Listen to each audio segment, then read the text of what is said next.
Товарищеским матчем открыли новый физкультурно-оздоровительный комплекс открытого типа в Сыктывкарском микрорайоне Давпан. Молодежная команда «Новая генерация» и команда регионального отделения партии «Единая Россия».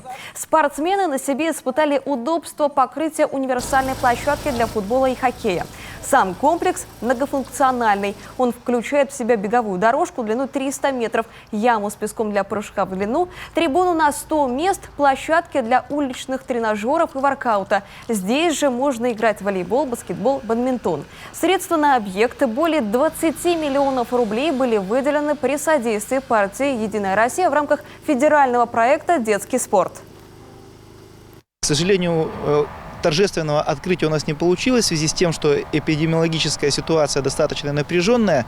Мы это торжественное открытие перенесли на более поздний срок, тогда, когда будет поспокойнее. Но я думаю, что партийный проект «Детский спорт», который я возглавляю, мы обязательно вот на этой вот самой площадке проведем много массовых мероприятий, которые будут предназначены для детей и для всего населения, которое живет вот именно вот в этом районе, в местечке Давпан.